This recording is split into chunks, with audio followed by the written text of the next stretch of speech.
Eh, t'as entendu la nouvelle? Le dernier escape qui vient d'ouvrir, là. Il paraît qu'ils ont juste besoin de surveiller les sessions, maintenant tout le reste ça se fait tout seul. Et ça plaît bien ça? Ah bah ça je sais pas, c'est sûr, mais bon, il paraît que c'est l'avenir les salles autonomes. Il y en a même qui disent qu'on va bientôt tous monter au chômage. Enfin bon, après ça vérifie. J'appelle Internet.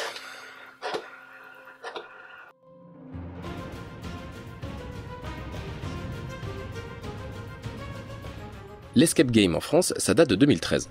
Alors certes, il a fallu tâtonner au début, on a eu les premières enseignes remplies de cadenas, on a vu naître le terme d'escape game 1.0 pour faire comprendre qu'on avait bien passé cette époque, puis on a rajouté des mécanismes, des aimants et même des acteurs en costume. Et aujourd'hui, presque 10 ans plus tard, les scénarios deviennent encore plus complexes, plus beaux et plus immersifs parce que les attentes des joueurs sont devenues plus fortes. Faire des décors en carton avec 2 bouts de ficelle en 2021, ça passerait moyen auprès des joueurs car ils ont pu tester de superbes créations et donc forcément... À titre de comparaison, quand t'es monté une fois en Mercedes, c'est vrai que t'as rarement envie de te faire chier rouler en Twingo derrière. Du coup, il faut innover et des rooms entièrement automatiques ont déjà fait leur apparition. Briefing préenregistré, indices programmés, mécanisme autonome, le maître du jeu n'est là que pour le rangement et la surveillance principalement. Il lance les joueurs puis il regarde si tout se passe bien dans le manège entre 2 vidéos sur TikTok. Du coup, plus la peine d'avoir un gars par groupe de jeu, ce serait plus simple d'avoir un seul type à surveiller toutes les sessions en même temps, on économiserait pas mal de temps et quelques salaires en trop, pas vrai? La question se pose donc, maître du jeu est-il un métier voué à disparaître? Eh bien j'ai demandé leur avis à plusieurs gérants d'enseignes étrangères ainsi qu'à Escape Room, l'enseigne néerlandaise qui a gagné le titre de meilleur scénario du monde 2020 selon le TRPK. Nous sommes très heureux que la plupart de nos jeux fonctionnent tout seuls, mais je ne suis pas d'accord avec le fait qu'un maître du jeu ne soit pas nécessaire. Si quelque chose ne va pas, le maître du jeu doit trouver une solution de contournement. Il est également agréable que le maître du jeu comprenne où en est une équipe et ce dont elle a besoin pour aller plus loin. Je crois que même un système entièrement automatique nécessite un maître du jeu. Le principe de l'escape, c'est que ça évolue avec la créativité des concepteurs. Si on se formate en se disant non, je dois pas mettre de gemmes parce que les meilleures que j'ai faites n'en avaient pas, on peut soi-même passer à côté de créer la meilleure salle et ainsi changer tout un courant. Là je ne vous en cite que 2 parmi les plus pertinents, je vous invite bien sûr à donner votre point de vue si vous n'êtes pas d'accord avec ces témoignages, mais en écoutant les avis que j'ai récoltés, je me suis aperçu qu'on est arrivé à un stade où la pratique est devenue assez mature pour évoluer en plusieurs branches différentes. Les escapes en visio, ceux avec acteurs, les automatisés, les itinérants, sans parler des livres ou des jeux de plateau. Il y en a plein et la pratique s'est largement répandue en moins de 10 ans. Alors est-ce qu'il faut un maître du jeu à chaque fois du coup? Si une salle est bien conçue, que son game flow est fluide, n'importe qui peut y jouer et sortir au bout d'une heure après tout.